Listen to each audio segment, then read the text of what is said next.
Hello everyone, I heartily welcome you again on versus academy. आज की video में हम बात करने वाले हैं ग्रीडी एल्गोरिथम और डायनेमिक प्रोग्रामिंग के बीच में डिफरेंसेस को लेकर। ऐसे कौन कौन से पॉइंट्स हैं जिनके बीच में हमें आइडेंटिफाई कर पाएंगे कि कौन सी एल्गोरिथम किस तरह से वर्क करती है, कौन सी एल्गोरिथम का क्या प्लस पॉइंट है, क्या नेगेटिव पॉइंट है। साथ ही साथ हमें ये भी समझ में आएगा कि अगर कोई प्रॉब्लम हमें मिलती है तो उस पर कौन सी एल्गोरिथम को अप्लाई करना जरूरी रहेगा। चलिए शुरू करते हैं। सबसे पहले मैं बात करूं ग्रीडी एल्गोरिथम की। तो ग्रीडी एल्गोरिथम में जो पहली हम बात करें अप्रोच को लेकर, तो अप्रोच ये है local optimal choice at each step. मतलब हर एक स्टेप पे हमें ये चेक करना होगा कि जो भी चॉइसेस हमारे पास हैं उनमें से बेस्ट चॉइस कौन सी है। जो चॉइस हमारे पास अवेलेबल होगी हर एक स्टेप पे, उन्हीं चॉइस को हम क्या बोल रहे हैं, लोकल चॉइसेस। और उसमें भी हमें ऑप्टिमल चॉइस को पिक करना होता है। एग्जांपल के लिए, अगर मैं यहाँ से एस पे अवेलेबल हूं और मुझे टारगेट या फिर टी वर्टेक्स पर पहुंचना है, तो लोकल चॉइस के अकॉर्डिंग मेरे पास ए पे या बी पे या सी पे पहुंचने की कॉस्ट अवेलेबल है 3, 5 और 2। और मैं इन लोकल चॉइस में से ऑप्टिमल चॉइस की ओर पिक करूंगा। रीजन, मैं ग्रीडी अप्रोच का यूज कर रहा हूं। तो यहाँ पे मुझे क्लियरली विजिबल है कि एस टू सी में मूव करूंगा जिसकी कॉस्ट क्या है 2। सिमिलरली अब मैं सी पे अवेलेबल हूं, तो सी के लिए लोकल चॉइसेस जो मेरे पास है वो 3 और 7 है, जो मुझे ई और एफ वर्टेक्स पे लेकर जा रहे हैं। तो यहाँ पे जो लोकल चॉइस है उसमें बेस्ट चॉइस कौन सी है, विच इज 3। तो मैं यहाँ पे 3 को पिक करूंगा। सिमिलरली ई से टी पर पहुंचने का मेरे पास एक ही चॉइस है, उसी को मुझे पिक करना होगा, तो उसको मैंने पिक 15 को पिक किया हुआ है। टोटल में कॉस्ट की बात करूं तो यहाँ पे जो कॉस्ट आ रही है मेरे पास वो क्या है, 20 कॉस्ट है अकॉर्डिंग टू दी अप्रोच। वहीं अगर मैं इससे बेहतर सॉल्यूशन की ओर ध्यान से देखूं तो मुझे इससे बेहतर सॉल्यूशन मिल रहा है, विच इज 3 + 2 + 6, इट मींस 11। इसका मतलब ग्रीडी अप्रोच एक प्रीडिफाइंड प्रोसीजर को फॉलो कर रही है हर बार हर एक स्टेप पे, जिसके थ्रू वो ऑप्टिमल या लोकल ऑप्टिमल सॉल्यूशन को पिक करके आगे की ओर मूव करती है। जिसके चलते ऐसी कोई गारंटी नहीं होती कि ये बेस्ट सॉल्यूशन मिलेगा या ऑप्टिमल सॉल्यूशन मिलेगा। वहीं डायनेमिक प्रोग्रामिंग का कहना यह है कि डायनेमिक प्रोग्रामिंग में हर एक प्रॉब्लम के सब प्रॉब्लम्स होते हैं, और वो सब प्रॉब्लम जो होंगे वो ओवरलैपिंग सब प्रॉब्लम होना जरूरी है। अगर ऐसा है तभी हम वहां पे डायनेमिक प्रोग्रामिंग का यूज करते हैं। एग्जांपल के लिए, अगर जेड कोई प्रॉब्लम है जिसके सब प्रॉब्लम्स एक्स वाई है और वाई की भी सब प्रॉब्लम एक्स और ए है, तो यहाँ पे अगर मैंने एक बार एक्स को सॉल्व किया तो मुझे दूसरी बार एक्स को सॉल्व करने की जरूरत नहीं है। रीजन, ये एक्स ओवरलैपिंग प्रॉब्लम है या ओवरलैपिंग सब प्रॉब्लम है, जिसके चलते मेरे इसे सॉल्व करने का टाइम बच जाएगा। मैं इसका एग्जांपल के लिए अगर बोलूं सॉल्यूशन 10 है, तो मैं डायरेक्टली यहाँ पे वैल्यू को 10 पिक करके y को सॉल्व करने के लिए आगे मूव करूंगा। यानी ओवरलैपिंग से प्रॉब्लम में हम टाइप को सेव कर लेते हैं, और साथ ही साथ यहाँ पे हमें बेहतर सॉल्यूशन या बेस्ट सॉल्यूशन या ऑप्टिमल सॉल्यूशन मिलने के भी चांसेस ज्यादा रहते हैं।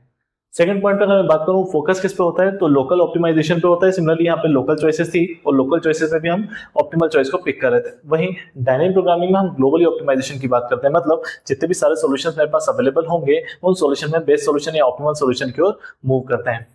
थर्ड पॉइंट में अगर बात करें रिक्वायरमेंट क्या है, अगर मैं ग्रीडी एल्गोरिथम यूज करता हूं तो प्रॉब्लम में मुझे ऑप्टिमल सबस्ट्रक्चर मिलना जरूरी है, साथ ही साथ ग्रीडी चॉइस प्रॉपर्टी भी होनी चाहिए।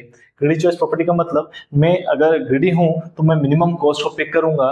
सिमिलरली ऑप्टिमल सबस्ट्रक्चर में हर एक स्टेप पे जो सबस्ट्रक्चर मुझे गिवन है उसमें मैं ग्रीडी चॉइस चेक कर रहा हूं। वहीं यहाँ पे हम देखें तो ओवरलैपिंग सब प्रॉब्लम, जस्ट मैंने अभी बताया कि ओवरलैपिंग सब प्रॉब्लम होना चाहिए। अगर है तो हम डायनेमिक प्रोग्रामिंग का यूज करेंगे, साथ ही साथ ऑप्टिमल सब स्ट्रक्चर भी होना चाहिए। यानी हर एक सॉल्यूशन में जो सब सॉल्यूशंस हैं वो ऑप्टिमल बेस पे होना चाहिए। एग्जाम्पल के लिए अगर मैं बात करूं तो यहाँ पे जो एग्जाम्पल है, एक्टिविटी सिलेक्शन प्रॉब्लम है, या फिर फ्रैक्शनल्स प्रॉब्लम है नैपसेक की, या फिर हफमैन कोडिंग है जो कि मिनिमम नंबर या रिड्यूस करना बिट्स को, उसके लिए यूज करते हैं। शॉर्टेस्ट पाथ में हम discuss single source shortest path की बात करेंगे। डायनेमिक प्रोग्रामिंग में अगर मैं बात करूं तो डायनेमिक प्रोग्रामिंग में 0-1 नैपसेक प्रॉब्लम की हम बात करेंगे। दोनों में डिफरेंस ये है, यहाँ पे फ्रैक्शनल नैपसेक की हम बात करते हैं, यहाँ पे 0-1 नैपसेक की डिफरेंस क्या होगा वो आगे हम फर्दर वीडियोस में कवर करेंगे। मैट्रिक्स चेन के बीच में मल्टीप्लिकेशन किस तरह से होता है, शॉर्टेस्ट पाथ एल्गोरिथम क्या है। यहाँ पे हम जो शॉर्टेस्ट पाथ यूज कर रहे हैं वो ऑल पेयर शॉर्टेस्ट पाथ है, जिसको फ्लोइड वर्चुअल एल्गोरिथम भी कहते हैं।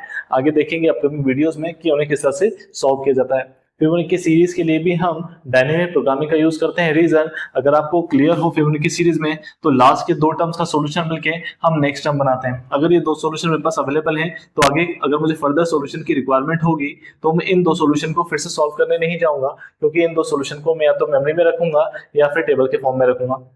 इससे रिलेटेड मैं ऑलरेडी वीडियो को कवर कर चुका हूं। अगर आप इंटरेस्टेड हैं इस वीडियो के लिए तो प्लीज डिस्क्रिप्शन बॉक्स में लिंक जरूर चेक करें कि फिबोनाची सीरीज में डायनेमिक प्रोग्रामिंग किस तरह से वर्क करती है। मैंने दोनों ही अप्रोच को काफी अच्छे से वहां पे समझाया है कि टेबुलेशन मेथड का यूज करके हम किस तरह से फिबोनाची सीरीज को सॉल्व करते हैं। साथ ही साथ हमने वहां पे ये भी कवर किया कि मेमोराइजेशन प्रॉब्लम का यूज किस तरह से डायनेमिक प्रोग्रामिंग का यूज करते हैं।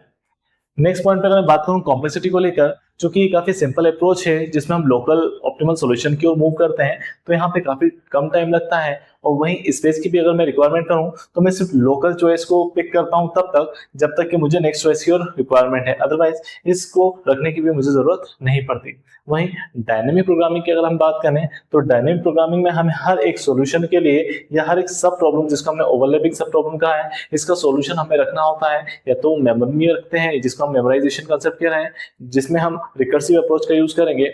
वहीं या तो हम क्या कर सकते हैं, टेबल के अंदर डेटा को रखते हैं या टेबलेशन मेथड का यूज करते हैं, यानी मुझे लार्ज नंबर ऑफ स्पेस की या मेमोरी की रिक्वायरमेंट होती है डायनेमिक प्रोग्रामिंग के अंदर। आई होप कि आपको ग्रीडी एल्गोरिथम और डायनेमिक प्रोग्रामिंग में डिफरेंस काफी अच्छे से समझ में आ गया होगा।